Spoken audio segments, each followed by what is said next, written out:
Conrado. Vai, Samuel. Valeu, muito obrigado, viu? Muito boa noite, Brenão. Boa noite, Wilton. Obrigado também, boa noite, Samuel Macedo. A todo mundo ligado aqui no nosso Jogada Segundo Tempo.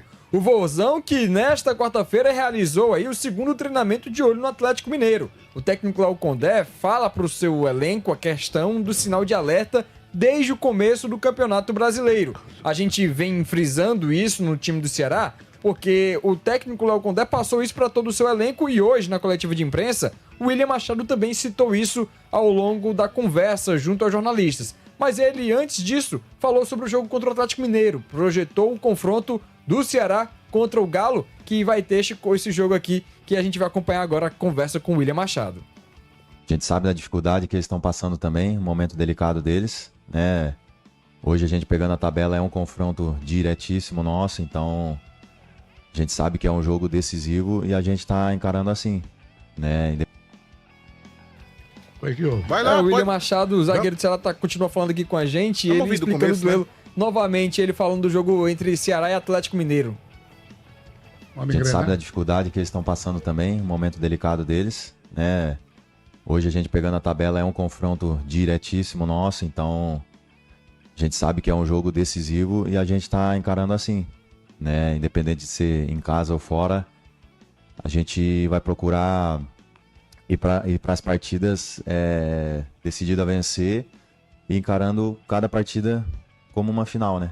Claro que cada uma tem seu peso e essa a gente vê como um confronto diretíssimo na nossa briga pela permanência, né? E a gente procura fazer um grande jogo lá, um grande duelo. Não esperamos vida fácil, porque a gente sabe também que da mesma maneira que a gente está se mobilizando, eles também vão fazer isso, até pelo momento deles na tabela. Mas é isso, vamos trabalhar essa semana aí e a gente espera fazer um grande confronto lá para que a gente possa sair vitorioso. Aí o zagueiro William Machado, peça importante do técnico Léo Condé na temporada, são 42 partidas dele neste ano de 2025. Quando a gente faz o recorte apenas do Campeonato Brasileiro, atuou em 27 confrontos, ou seja, o vovô fez 28 até aqui, ficou de fora de apenas um jogo, que foi aquela partida contra o Juventude, aqui na Arena Castelão, que ele cumpriu suspensão automática, uma peça importante que até fica na dúvida, né, Breno? Quem que vai ser a dupla dele na partida contra o Atlético? Eu fico nessa frase que ele falou aí, da questão, né, do alerta ligado. Me chama a atenção porque o Condé tinha falado sobre isso também. Me parece, WB, que quando os jogadores, o técnico começam a dizer assim, não, a gente sempre teve com o alerta ligado, a gente nunca achou. É uma maneira de você amenizar os resultados mais recentes que não foram bons. Porque assim, vamos falar sério, o Ceará chegou a abrir aí 7, acho que até 8 pontos da zona de rebaixamento e a gente já comentava, já falava ali de competições internacionais, já olhava pra frente. Mas aí de repente o time deixa de novo quem tá atrás encostar. E aí o discurso é, não, a gente nunca vendeu nada, a ideia de que tinha resolvido, mas não era questão de você dizer, era que o time vinha apresentando. E nesses últimos 2 jogos com 2 derrotas, a situação mudou completamente. O Ceará vê hoje os times que estão atrás dele bem de perto, tá vendo no retrovisor já de pertinho ali, e tem que ter cuidado, porque se tropeçar e faz agora 2 jogos fora de casa, se ele tropeça nesses 2 jogos fora de casa, o negócio pode complicar. Pode, e já há uma preocupação com isso. Não adianta você admitir ou chegar a dizer que tá tudo bem, tá tudo em casa, não é assim não. Não é não.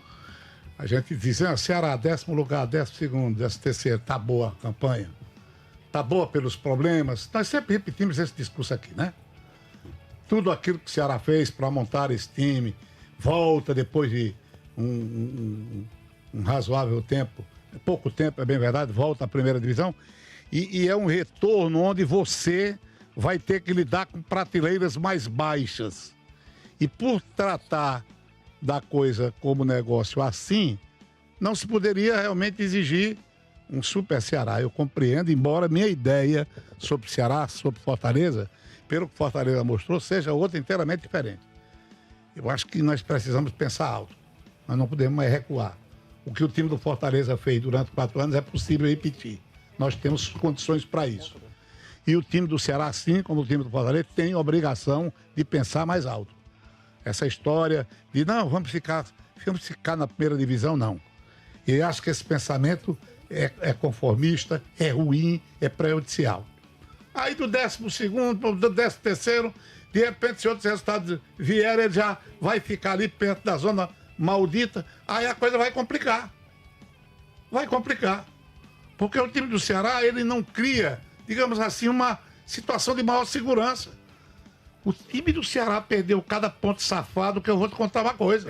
Rapaz, vou dizer um negócio. Não, um negócio que não... Tem alguns jogos do Ceará que eu acho que eles estão entalados na garganta do torcedor alvinegro até agora. Enquanto você tem um estilo de montar o seu time, e esse estilo do treinador, quando ficou muito conhecido, muito respeitado, nós aqui defendemos em muitas oportunidades, ele não é mais ousado, ele não tem mais coragem, ele não bota o time mais assim, mais assado, porque ele conhece suas limitações, e é verdade. Você falou isso várias vezes, é verdade. Eu já disse isso 1000 vezes. Vou ter que desenhar, não é? Vou ter que desenhar. Mas aí vem a empolgação. Consegue algumas vitórias espetaculares, sabe? E aí, isso acaba representando lampejos, né? Um lampejo contra o time do Cruzeiro, um lampejo. Haja lampejo contra o time de São Paulo. Aí, de repente, o time afunda contra equipes como o Corinthians, que chegou aqui despedaçado, contra o time do Juventude. Essa contra o time do Botafogo, que, como eu digo, fez um pega na rua para jogar aqui. Ceará me perde por 2. Faz uma partida contra o time do Sport que, meu Deus, não dá para compreender isso. Ia perdendo o jogo, inclusive no segundo tempo. Aí você fica percebendo que, a um momento, parece que esse limite, ele chega a um ponto de cansaço. Sabe? Um ponto de cansaço. Como eu ia dizendo, eu respeito todo treinador. Por exemplo, fecha a casinha, faz uma linha de 4 ou de 5, segura pelo meio campo, tem um centroavante lá na frente, joga por uma bola, 2 bolas, uma bola alta. Isso tem sido, né, a maneira do quando é colocar o time em campo. Eu acho que isso é legítimo.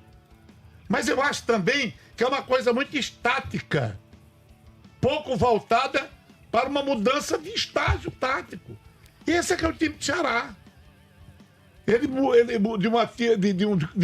de uma situação para outra, ele tem dificuldade.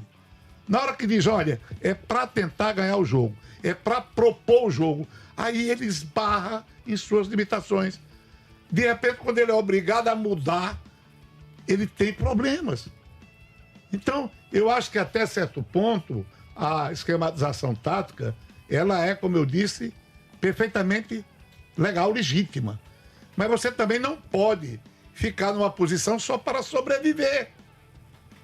Principalmente se tratando de um Ceará.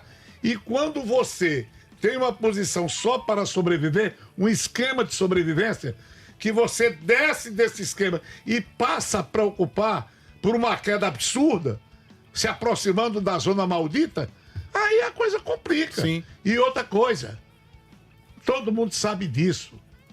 Você trabalhar debaixo de ameaça é a coisa pior do mundo. Ninguém rende melhor. Ameaça de cair, ameaça de se perder, a coisa vai complicar, você vai entrar naquele rolo absurdo. Tudo isso se soma e começa a barba a crescer. Não é? Tem aqui alguns comentários interessantes no YouTube sobre isso. Por exemplo, a Jana Soares está sempre conosco. Ela disse o seguinte: eu acho injusto esse comentário, porque anteriormente a própria zona de rebaixamento não estava pontuando, os times da zona, e estavam se distanciando. E ela fala que agora eles estão pontuando e a competição fica mais acirrada. Mas a questão não é os times da zona pontuarem menos ou mais. É o Ceará deixar escapar muito ponto. É isso que o WB está abordando, entendeu? Exatamente. Para um time como o Ceará e para o que se espera dele, porque as partidas que ele perdeu são assim, não tem perdão, bicho. Eu acho que a pontuação da zona nem tá tão alta assim. É porque realmente o Ceará tem deixado escapar os últimos 10 jogos. O Ceará ganhou 2, não foi isso? 2 vitórias apenas. Só 2 vitórias em 10 jogos. Tem alguns empates aí, mas assim, tem que ter mais regularidade, um melhor aproveitamento. Eu acho até que o Ceará, ele é um time que não oscila tanto no sentido de que ele não passa muitos jogos sem perder, ou ele não emenda sequências de derrotas.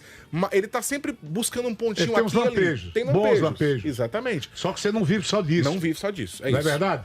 Então, eu entendo que o torcedor, cada um faz a sua análise, mas o diabo é o seguinte: o que é que nós sempre. Olha, o Ceará surpreendeu por isso, por aquele. O Ceará tem uma boa posição e tal e tal. De repente, quando isso começa a minguar, passa a preocupar, aí você já tem que ter um outro olhar. Quer dizer, tem algum problema.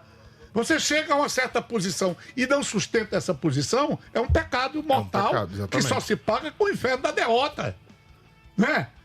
Eu tenho uma frase cunhada há muito tempo, olha que pretensão essa minha, né?